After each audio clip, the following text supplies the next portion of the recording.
اور یہ بھی اس کی نوازش ہے کہ اس نے ہم کو اپنے محبوب اپنی بارگاہ کے سب سے زیادہ مقرب سب سے زیادہ چہیتے بندے کو ہم نے مقبول فرما کر ہم کو ان کا غلام بنایا. سبحان اللہ.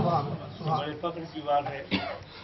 انبیاء آئے، رسول آئے، 313 رسول، 1,24,000 کم و بیش انبیاء کرام علیہ السلام آئے. لیکن ہر نبی ہر رسول اللہ تبارک تعالیٰ نے فرمایا کہ یکساں نہیں ہے. تلکر رسول فضلنا بعضهم علی بعض. یہ رسول ہیں جن کو بعض پر بعض کو ہم نے فضیلت دی. لیکن آگے چل کر کے اس قصے کو یہاں پر اللہ تعالیٰ نے تمام کیا کہ ورفعنا بعضهم درجات، اور پھر بعض پر بعض کو فضیلت دی، اور ان سب پر ہم نے بعض کو درجوں بلند کیا. اور درجوں بلند اس نے اس کو کیا جس کی شان یہ ہے کہ سارے اچھوں میں اچھا سمجھیے جسے، سارے اچھوں میں اچھا سمجھیے جسے اس اچھے سے اچھا ہمارا، سارے اونچوں میں اونچا سمجھیے جسے، اور اس اونچے سے اونچا ہمارا سمجھیے. اس ذات کو ہمارا آقا بنایا، ہم کو ان کی غلامی میں دیا، اور ہمیں فخر ہے اس بات پر، اور ہمیں فخر ہے دوسرے نبیوں کی امت اور دوسرے نبی خود طالب ہے اس بات کے کہ ہم کاش سرکار کی امت میں ہو. آج کی یہ تحریک چل رہی ہے، اور آج سے نہیں ہے، سن 12 عیسوی سے یہ فتنہ پیدا ہو گیا. محمد ابن عبدالوہاب نجدی عرب میں پیدا ہوا، نجد کے قبیلے سے. اور یہ نجد ایسی جگہ ہے کہ جہاں حضور تسلیمات نے دعا فرمائی اللہم بارک لنا فی یمننا، یا اللہ ہمارے یمن کو برکت عطا فرما. اللہم بارک لنا فی شامنا، یا اللہ ہمارے ملک شام کو برکت عطا فرما. تو ایک نجدی صاحب بھی نجد کے رہنے والے حالانکہ وہ تو بھابی نہیں ہوں گے، ٹھیک آدمی ہوں گے، لیکن انہوں نے عرض کیا کہ یا رسول اللہ ہمارے نجد کے لیے بھی دعا فرمائیں. تو پھر آپ نے دہرایا اللہم بارک لنا فی یمننا، اللہم بارک لنا فی شامنا. پھر انہوں نے عرض کیا تو پھر سرکار نے دہرایا. پھر تیسری بار آپ نے وہی دہرایا تو اس نے پھر عرض کیا. تو آپ کچھ غصے میں ہوئے اور فرمایا کہ گناہ کر جلا دلو بالفتن اور بنا یتلو قرن الشیطان. اور نجد کے لیے تم دعا کے لیے ہم سے کہتے ہو جہاں سے فتنے اور زلزلے ہوتے ہیں اور جہاں شیطان کا سینگ نکلے. یہ سینگ اتنا خطرناک ہے کہ آپ دیکھیے مکے مدینے پر حاوی، وہاں پر گستاخیاں کر رہے ہیں، بے ادبیاں کر رہے ہیں. اور ان کا جو مورث اعلیٰ تھا محمد ابن عبدالوہاب نجدی السلام تھا، اس شخص نے یہ فتویٰ دیا تھا کہ یہ اس زمانے کے جتنے بھی علماء مشائخ اور سنی عوام تھے ان کو قتل کر دو، ان کا مال لوٹ لو، ان کی بیویوں کو اپنی باغی بنا دو، ان کی لڑکیوں کو اپنی باغی. لیکن ایک بات یہ ہوئی کہ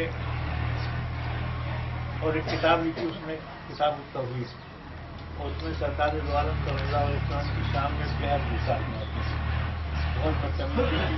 روض اقدس کی طرف اشارہ کرتے ہوئے اس نے کہا کہ ھذا غنم الاکبر، یہ سب سے بڑا بت ہے. یہ سب سے بڑا بت ہے. لو اقدر علی قوت رسول اللہ لعظمتہ، اگر میں رسول اللہ کے قبے اور گنبد کو قادر بخا مجھے طاقت ہوتی تو میں اس کو گرا دیتا. اور بھی تمام بدتمیزی کی باتیں اسی کی نقل یہاں ہندوستان میں اسماعیل بریلوی نے کی، اور بالکل اسی کا چربا کتاب التوحید کا اس نے تقویۃ الایمان کی شکل میں لکھا، اور اس سے زیادہ بدتمیزیاں کی. اب حد ہے، اس کی بدتمیزی کی حد ہو گئی. جس کا نام محمد ہے وہ کسی چیز کا مالک، جس کا نام جیسے جانتے ہیں.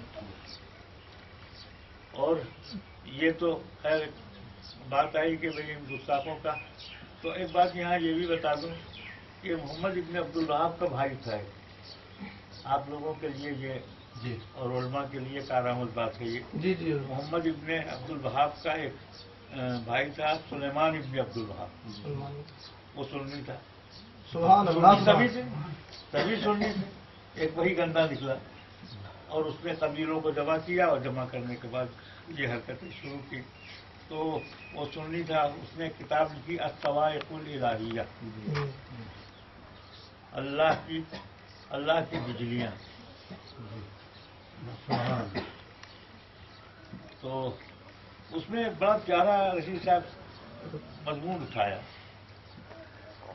اس نے کہا کہ اے محمد ابن عبد الوہاب، تو نے یہ ہمارے عربوں کے ساتھ اتنا بدتمیزی کا سلوک کیا، ان کو قتل کیا، ان کے عالموں کو قتل کیا اور ان کی عورتوں کو غلام و بانگی بنایا، ان کی جائیداد لوٹی. تو تو کہتا ہے کہ یہ مشرک ہیں، اس لیے جب یہ مسلمان ہی نہیں ہیں تو ان کا یہاں رہنا جو ہے وہ ان کا خون مباح ہے، ان کا مال مباح ہے، ان کی عزت مباح ہے. تو ایسا کہتا ہے. لیکن تو یہ ایک بات بھول رہا ہے، تجھے یاد نہیں رہی کہ میرے آقا حضور سرور عالم صلی اللہ علیہ وسلم نے یہ فرمایا کہ جزیرے عرب کی سرزمین میں اب بت پرستی نہیں ہوگی. تو جب بت پرستی نہیں ہوگی تو قیامت تک نہیں ہو سکتی. تو تو انہیں کس بات پہ مشرک کہتا ہے؟ انہوں نے کیا شرک کیا؟ اور تو آج پیدا ہوا ہے سن 1200 عیسوی میں، اس سے پہلے یہی تو سب تھے. تو سرکار نے فرمایا بت پرستی نہیں ہوگی، یہی بت پرست وہاں پیدا رہے اور چلتے رہے 1200 برس تک بت پرست وہاں پیدا رہے. تو بتا تو جھوٹا ہے یا سرکار کا فرمان جھوٹا ہے؟ کتنی اچھی بات کہی اس نے، بڑی لاجواب بات کہی اس نے کہ یہی تو سب تھے. انہی کے قبے گرائے، انہی کی قبروں پر پھاوڑے چلائے. اور یہ اس نے کہا خیر بہرحال یہ کہ یہ حالات ہیں اور یہ ایک تقابل کی بات ہے. دیکھیے آج کل ایک فتنہ چل رہا ہے ہندوستان میں، 3 طلاق. مودی کو کیا معلوم طلاق کو نکاح کسے کہتے ہیں؟ اس کی شادی نہیں ہوئی ہے نا، اسے کیا پتا ہے. اور طلاق کا مسئلہ ہے، اس سے اس کا فائدہ کیا ہے؟ لیکن 3 طلاق کی مہرت لگائے. بات یہ ہے کہ یہ وہابی غیر مقلد جو ایسے ہاتھ باندھ کے نماز پڑھتے ہیں، ان کا ایک ایم ہے، انہوں نے ایک نیا مذہب اور پورا ضابطۂ اسلام نیا تیار کیا ہے. آپ مطالعہ کریں گے تو دیکھیں گے کہ بالکل نیا سب معاملہ ہے اس کا. اس نئے معاملے میں ان کی بہت سی باتیں ہیں. ان باتوں میں سے ایک بات یہ بھی ہے کہ اگر کوئی 3 طلاق دے تو 3 طلاق نہیں ہوگی، 1 ہی طلاق دے. چونکہ گورنمنٹ میں مسلم پرگنہ میں اوقاف، وراثت اور یہ نکاح دیا، یہ 3 چیزیں پسند اللہ میں ایڈوکیٹ صاحب نمان نیچے میں جانتے ہیں کہ یہ 3 مضمون اسلام سے اس نے لیا. مسلمانوں کے بارے میں جو فیصلہ کیا جائے گا وہ پرسنل لا کے مطابق کیا جائے گا. تو اب انہیں یہ تکلیف ہے. اچھا پرسنل لا میں کتابیں بھی داخل ہیں. ایک کتاب کا نام ہے عالمگیری، جو حضرت اورنگزیب عالمگیر رحمۃ اللہ علیہ نے تمام عالموں سے، اپنے زمانے کے تمام علماء کے تحقیق سے وہ مسائل کی کتاب لکھوائی. ایک کتاب ہدایہ جو بنیادی فقہ اسلامی مسائل کی سب سے زیادہ قوی اور طاقتور کتاب. یہ 2 کتابیں وہاں کورٹ میں داخل ہیں. یعنی مذہب حنفی کے مطابق کتابیں جتنی ہیں وہ کورٹ میں انہیں کھل رہا ہے. ہمارا نصاب آ جائے اور یہ بٹ جائے تو یہ ریشہ دوانی یہ کر رہے ہیں، مودی کو سجھاؤ یہ دے رہے ہیں. اور ان کی وجہ سے اس نے 3 طلاق کا مسئلہ اٹھایا کہ اگر کوئی 3 طلاق دے تو یا تو وہ طلاق ہی نہیں مانی جائے گی اور گورنمنٹ تو کہے گی کہ ہم نے طلاق مانے نہیں. اچھا ہم یہ کہتے ہیں کہ 3 طلاق مسلمان کو دینا بھی نہیں چاہیے. شریعت سے 3 طلاق کی کوئی حیثیت نہیں ہے، جائز نہیں. اگر کسی کو اپنی بیوی کو طلاق دینا ہے تو وہ 1 طلاق دے، وہ بھی جب حیض میں نہ ہو تب طلاق دے. حیض سے 5 جو دن ہوتے ہیں وہ طہر کے ہوتے کہلاتے ہیں.